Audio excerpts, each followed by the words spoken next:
चित्रकूट का दृश्य प्रकृति ने कितना सुंदर बनाया है। गोदावरी की शोर करती है लहरें और फूलों से भरे ये हरे भरे वृक्ष इस वन को और भी अधिक सुंदर बनाते हैं।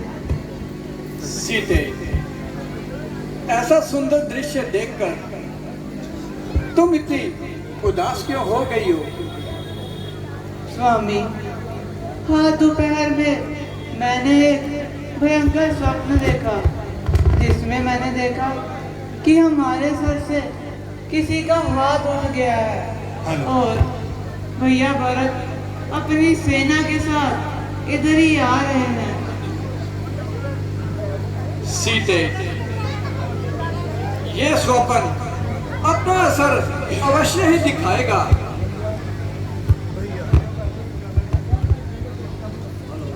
भैया, ना जाने ये जंगल के जीव आज क्यों है? हाँ लक्ष्मण, जरा देखना इन पर क्या मुसीबत आई है।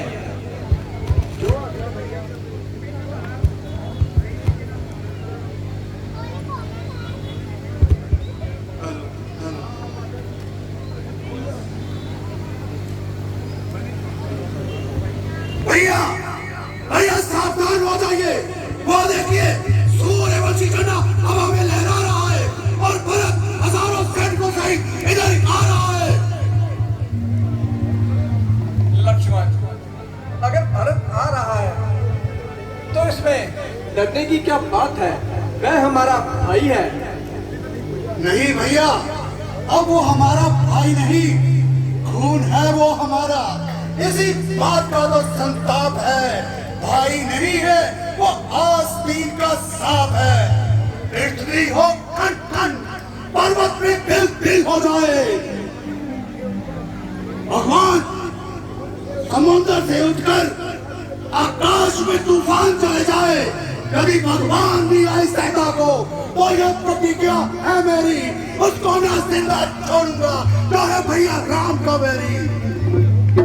लक्ष्मण, तुम भूल रहे हो कि वो हमारा भाई है। भैया, भैया, प्राण तो दे चुके हैं, अब क्या प्राण देने की इच्छा है? लक्ष्मण, ऐसे वीर पुरुष अपने मुख से ऐसी बातें हरगिज नहीं करते। मेरे ख्याल से उसके मन में भी कोई बुरी बात हरगिज नहीं होगी। भैया, आप विश्राम कीजिए और मुझे युद्ध में जाने की आज्ञा दीजिए। यहाँ आने दो उसे आज, उसको ना जिंदा छोड़ूंगा, अपने बाणों से मैं उसका कपाल फोड़ूंगा। यदि वो काल है तो लक्ष्मण विकराल है, यदि वो तूफान है तो मैं हलचल मचा दूंगा। व्याकुल करके भरत को पृथ्वी पर सुला दूंगा। लक्ष्मण, ये आज तुम कैसी बातें कर रहे हो लक्ष्मण? राज्य करना तो बड़ा ही कठिन है। भरत जैसा भाई तो बड़ी ही मुश्किलों से मिलता है। बस बस भैया, आपकी इन्हीं बातों ने तो हमें यहाँ तक पहुँचाया है। भैया, शांति की भी कोई सीमा होती है भैया। लक्ष्मण, उसे पहले यहाँ आने तो दो। भैया राम अधिक से अधिक यही चाहता होगा भैया राम कि कहीं मैं उससे उसका राज्य न वापस ले लूं। भैया, वो देखिए भैया राम, वो इधर ही आ रहा है भैया। भैया राम। लक्ष्मण, लगता है मेरा भाई भरत आ गया। भैया राम, भरत, भैया राम, भैया राम, भैया राम, भरत, भैया राम, भैया राम।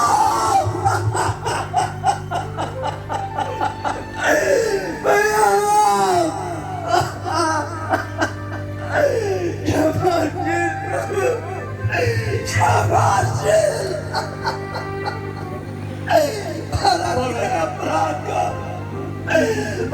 मेरे नाम देखना, बस अपनी तरफ भी देखना। भगवान मेरी तरफ ना देखना।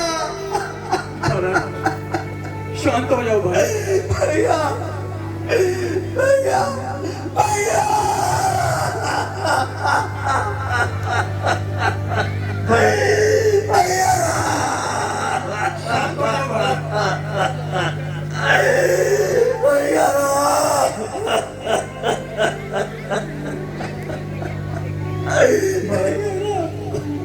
इसके अंदर आंसू मत बहाओ भरत।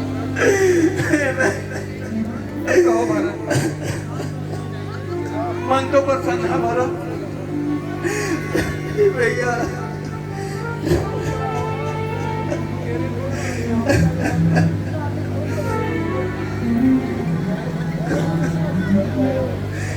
भरत, तुम इस कदर क्यों रो रहे हो भरत? भरत, तुम्हारी ऐसी दशा क्यों हो गई है? कैसे कहूँ, भरत नहीं है सीने से लगाने के काबिल, नहीं अब मैं किसी को मुंह दिखाने के काबिल।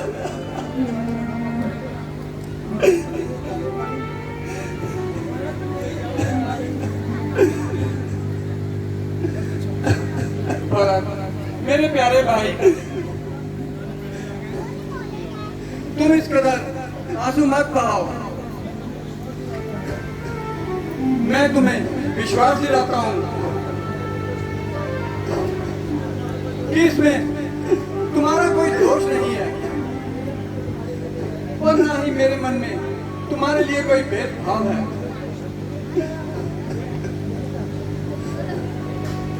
लक्ष्मण, शत्रुघ्न, भैया तुम इतनी दूर क्यों खड़े हो? भैया मुझे क्षमा कर दीजिए, मैंने तो आप पे धनुष उठा लिया भैया, मुझे क्षमा कर दीजिए भैया, मुझे क्षमा कर दीजिए भैया। यदि तूने धनुष उठाया था तब बाण चला देता। नहीं भैया, ये भरत अपना मुख लेके भैया राम के सामने था। भैया मैंने आपको बहुत गलत समझा, आप चाहे मेरा वध कर दीजिए। नहीं लक्ष्मण नहीं, मुझे क्षमा कर दीजिए भैया, मुझे क्षमा कर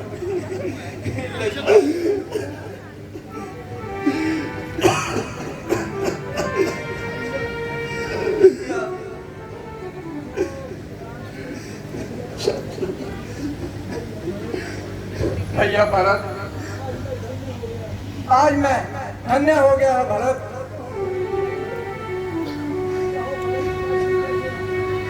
कहो भरत, पिताजी कैसे हैं? भैया शोक, पिताजी का स्वर्गवास हो गया। क्या कहा? पिताजी का स्वर्गवास हो गया? भैया पिताजी, पिताजी, पिताजी, आप हमें अकेला छोड़कर क्यों चले गए पिताजी? किसके सहारे छोड़कर चले गए पिताजी? भरत, ये नर्क कैसे हो गया भरत? कैसे हो गया भरत? तुम तो बड़े ही भाग्यवान हो जो अंतिम समय में पिताजी के पास थे। नहीं भैया नहीं, इसी बात का तो संताप है कि 4 पुत्रों के होते हुए जब पिताजी को हमारी सबसे जल्दी जरूरत थी तब हम चारों में से उनके पास कोई भी न था। क्या कहा भरत? 4 पुत्रों के होते हुए पिताजी के पास एक भी पुत्र नहीं था। पिताजी, आप हमें किसके सहारे छोड़ गए?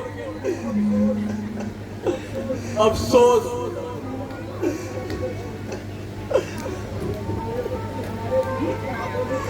ना जाने विपत्ति क्यों हमारे पीछे पड़ी है और हमारे ही कुल का नाश करने पर तुली है। प्रिय भरत, अब आंसू मत बहाओ, शांत हो जाओ मेरे भाई। जो होना था वो तो हो चुका, थोड़ा धैर्य से काम लो और मुझे कुछ राज्य की बात बताओ। नाथ, जो आंसू बहते हैं उन्हें दरिया बहाने दो, टपकते हैं जो ये आंसू उन्हीं से पाप धोने दो, उन्हीं से पाप धोने दो।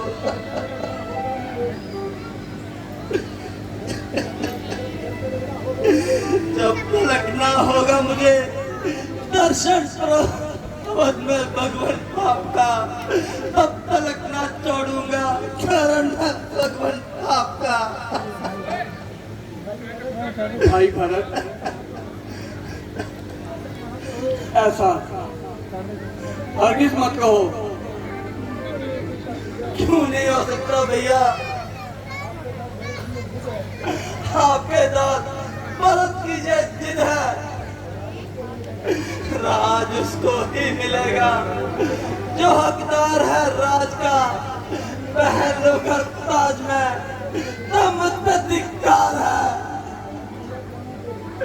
त्याग दूंगा प्राणों को जो आप अवध को ना चाहोगे।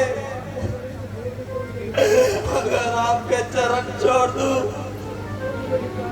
तो मुझे धिक्कार है। भरत, इसका क्या कारण है? कारण ये कि पिताजी ने आप ही को अधिकारी बनाया था। नहीं भरत, पिताजी ने तो राज्य करने का अधिकार सिर्फ तुम्हें ही दिया है। नहीं भैया नहीं, ये अधिकार पिताजी ने नहीं बल्कि मेरी माताजी ने मेरे कर्मों का फल दिया है।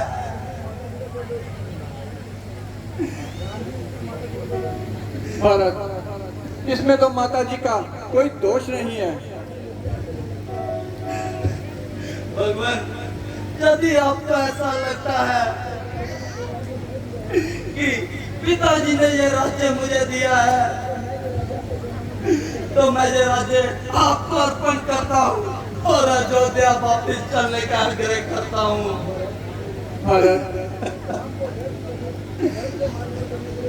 राम को दैत्य मार्ग पर चलने के लिए विवश मत करो। तुम पिताजी का हुक्म मानो और राज्य करो। भगवान, अब मैं अवध अकेला नहीं जाऊंगा। भरत, मैं तुमसे पहले भी कह चुका हूं कि मैं अपने पिताजी का प्रण निभाऊंगा। राम को सत्य से कोई वैर नहीं,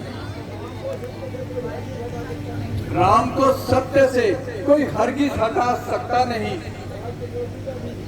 राज त्रिलोकी का भी मुझे लुभा सकता नहीं। रघुवंशी आन में और रघुवंशी शान में राम अपने हाथों से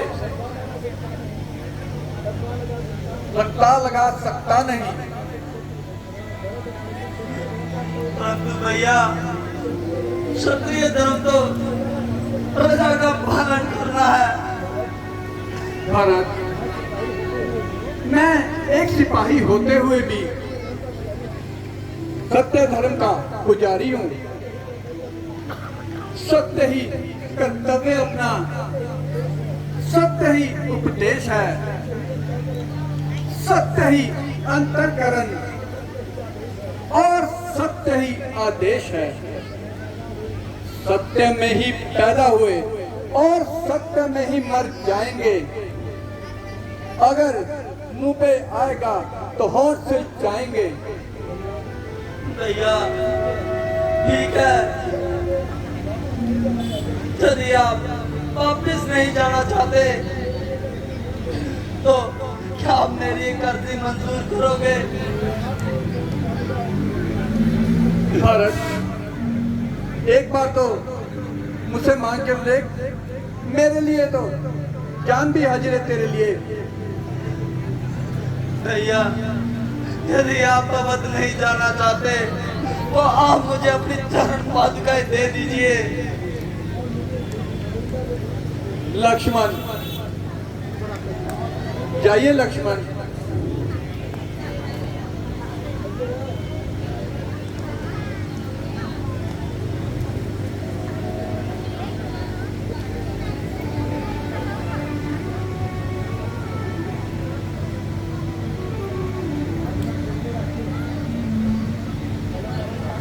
भैया, ऐसे नहीं, आप इन्हें पहले पहनिए, फिर मैं इसको स्वीकार करता हूँ।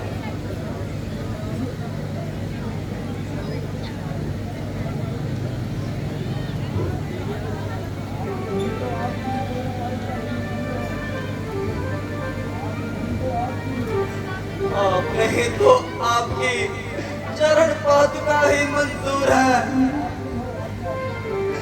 भगवान की हो आज्ञा तो भरत मजबूर है, लेकिन भैया इतनी कृपा अवश्य करना कि 14 वर्ष समाप्त होते ही अवध में दर्शन अवश्य देना।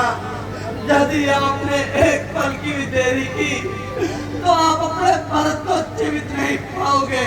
नहीं नहीं भरत, ये तुम कैसी बातें कर रहे हो भरत? तुम चिंता मत करो, मैं तुम्हें वचन देता हूँ कि 14 वर्ष पूर्ण होते ही मैं तुम्हारे पास आ जाऊंगा। भैया, इस भरत का पन्ना स्वीकार करो जीते रहो भरत, और अपना आशीर्वाद दो। खुश रहो भरत, जीते रहो। शत्रुघ्न, जाओ, भरत के साथ जाओ और उसका राज्य काज में हाथ बढ़ाओ। जो आ गया भैया।